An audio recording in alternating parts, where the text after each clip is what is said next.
नमस्कार दोस्तों।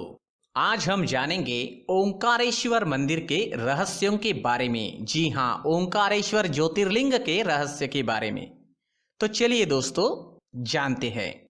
ओंकारेश्वर ज्योतिर्लिंग मध्य प्रदेश में पवित्र नर्मदा नदी के तट पर स्थित है। जी हाँ, इस स्थान पर नर्मदा नदी के दो धाराओं में विभक्त हो जाने से बीच में एक टापू सा बन गया है। इस टापू को कहा जाता है मांधाता पर्वत या फिर शिवपुरी। दोस्तों, नदी की एक धारा इस पर्वत के उत्तर से और दूसरी धारा दक्षिण से होकर बहती है।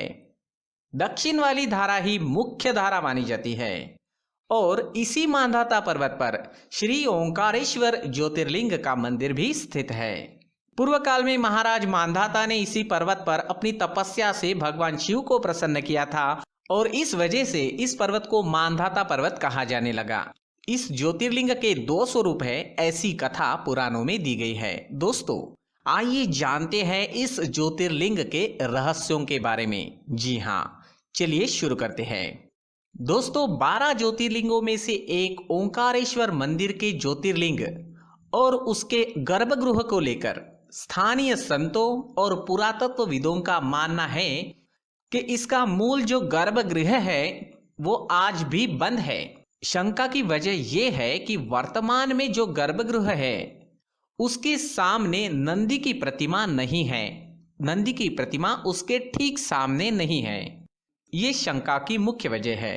दोस्तों, इस 5 मंजिला मंदिर में 4 मंदिर महाकाल, सिद्धेश्वर, गुप्तेश्वर और ध्वजाधारी मंदिर के गर्भगृह एक सीध में ही है, जबकि ज्योतिर्लिंग का शिखर मंदिर परिसर में अलग है। इससे स्थानीय संतों और शिव भक्तों के मन में कई सवाल पैदा होते हैं। दोस्तों, कहा जाता है कि गर्भगृह में राज परिवार का बेशकीमती खजाना भी होने की भरपूर संभावना है।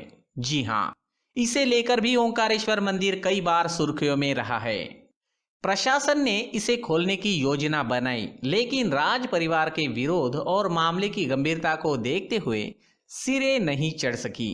जी हाँ, ये बात वहीं पर रह गई। माना जाता है कि इसलिए ही आज भी मूल गर्भगृह बंद है।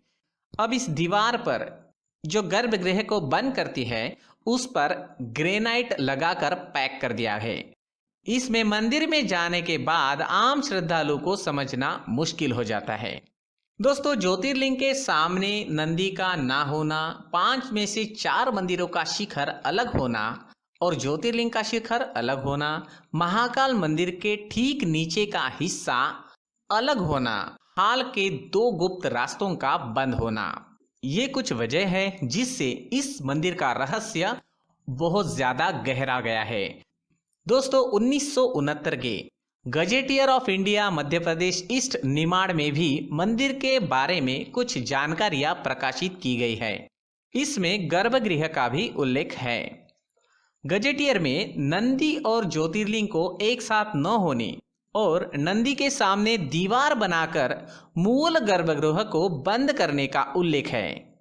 जी हाँ, लेकिन ये कब बंद किया गया है और क्यों बंद किया गया है, इसके बारे में कोई जानकारी उपलब्ध नहीं है।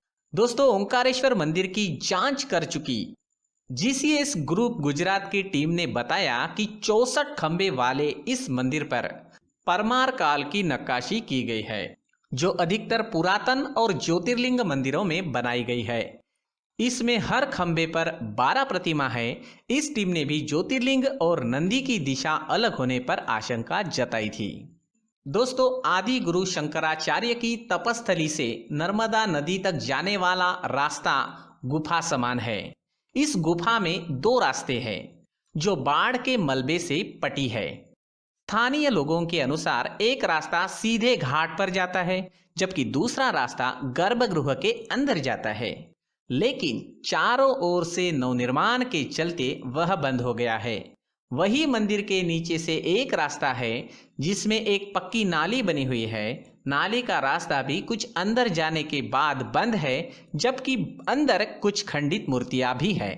इस तरह ये मंदिर रहस्यों से भरा हुआ है। मंदिर का मूल गर्भगृह कई 100 साल से बंद है। इसके बारे में किसी को कुछ नहीं पता कि इसके अंदर है क्या। बुजुर्गों के अनुसार ये गर्भगृह किसी अनहोनी को लेकर बंद किया गया है, इसलिए इससे छेड़छाड़ करना ठीक नहीं है। दोस्तों, संतों को जानकारी है कि मूल गर्भगृह मंदिर में ही कहीं और स्थापित है। तो दोस्तों, इस तरह ओंकारेश्वर ज्योतिर्लिंग रहस्यों से भरा हुआ है। बहुत सारे सवाल भक्तों के मन में है, बहुत सारे सवाल संतों के मन में है, लेकिन जब तक सही वक्त नहीं आएगा तब तक कोई भी बात क्लियर नहीं हो पाएगी। इस तरह ओंकारेश्वर ज्योतिर्लिंग के रहस्यों को कोई समझ नहीं पाया है। दोस्तों, इस वीडियो में हम आगे जानते हैं चमत्कारिक भूतेश्वर महादेव शिवलिंग के बारे में। जी हाँ, भूतेश्वर महादेव के मंदिर के बारे में। तो चलिए जानते हैं। आज हम आपको छत्तीसगढ़ के गरियाबंद जिले में स्थित भूतेश्वर महादेव शिवलिंग के बारे में बताने जा रहे हैं। जी हाँ दोस्तों, गरियाबंद जिले में स्थित भूतेश्वर महादेव शिवलिंग के बारे में। कई लोगों का मानना है कि यहाँ मौजूद शिवलिंग की ऊंचाई हर साल बढ़ती है। तो चलिए जानते हैं यहाँ का रहस्य। दोस्तों, जैसे कि हम सब जानते हैं, अमरनाथ की गुफा में भगवान शिव का स्वयंभू शिवलिंग है, जो अपने आप हर साल बनता है, इसलिए उसे स्वयंभू कहा जाता है। वो शिवलिंग अपने आप प्रकट होता है क्योंकि वहाँ बर्फ है और बर्फ से बना होता है वो शिवलिंग। लेकिन दोस्तों, हम यहाँ पर छत्तीसगढ़ के गरियाबंद जिले की बात कर रहे हैं, जहाँ कोई बर्फ नहीं पड़ता। शिव का ये अनोखा मंदिर छत्तीसगढ़ के गरियाबंद जिले में स्थित है, जो कि रायपुर से 90 किलोमीटर की दूरी पर आता है। कई सालों से यहाँ श्रद्धालुओं का अटूट विश्वास देखने को मिलता है। इस मंदिर के बारे में आज तक वैज्ञानिक भी सही तर्क नहीं लगा पाए हैं। जी हाँ, इसके बारे में वैज्ञानिक भी हैरान है, आखिर कैसे यहाँ शिवलिंग का आकार बढ़ता है।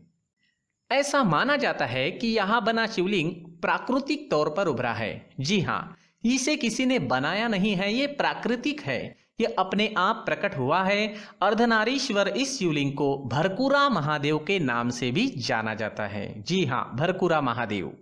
यहाँ रहने वाले पंडितों का, महंतों का मानना है, हर साल महाशिवरात्रि पर यह शिवलिंग 1 इंच से 1.25 इंच तक बढ़ता है। इस शिवलिंग को अगर तिलक लगाने के लिए भी जाए तो 18 से 20 पायदान तक सीढ़ियां चढ़नी पड़ती है। जी हाँ, 18 से 20 पायदान चढ़ने पड़ते हैं, क्योंकि ये शिवलिंग काफी ऊंचा है, काफी लंबा है, बहुत बड़ा है आकार से। ऐसा माना जाता है कि यहाँ हाथी पर बैठकर जमींदार अभिषेक किया करते थे। सावन के महीने में यहाँ भारी मात्रा में कवड़ियाँ आते हैं और यहाँ मेले जैसा ही माहौल बन जाता है सावन के महीने में। आज तक इस मंदिर के इस रहस्य को कोई नहीं जान पाया है कि आखिर शिवलिंग का आकार बढ़ता कैसे है। दोस्तों, साल 1952 में प्रकाशित कल्याण तीर्थ के अनुसार इस शिवलिंग की ऊंचाई, भूतेश्वर महादेव शिवलिंग की ऊंचाई 35 फीट थी। जी हाँ, 35 फुट ऊंचा ये शिवलिंग था और 150 फीट इसका व्यास था। मगर 1952 के बाद 26 साल बाद 1978 में इसकी ऊंचाई 40 फीट और 1987 में 55 फीट और फिर 1994 में थेडोलाइट मशीन से नाप करने पर इसकी ऊंचाई 62 फीट और उसका व्यास 290 फीट पाया गया। तो दोस्तों, इस तरह इसकी ऊंचाई नापी गई और हर वक्त इसकी ऊंचाई बढ़ती दिख रही है। इस तरह ये शिवलिंग चमत्कारिक माना जाता है और यहाँ 1 से 1.25 इंच तक शिवलिंग की ऊंचाई बढ़ती है, साथ ही इसका व्यास भी धीरे धीरे बढ़ता ही जा रहा है। तो दोस्तों, ये था रहस्यमय भूतेश्वर महादेव शिवलिंग। दोस्तों, ये वीडियो आपको कैसा लगा? आपकी राय कमेंट सेक्शन में जरूर लिखें। अगर आप चाहते हैं कि ये जानकारी आपके दोस्तों को भी मिले, तो अभी इसी वक्त वीडियो को अपने दोस्तों के साथ शेयर जरूर करें। दोस्तों, चैनल को सब्सक्राइब करना और लाइक करना ना भूलें। पूरी वीडियो देखने के लिए धन्यवाद।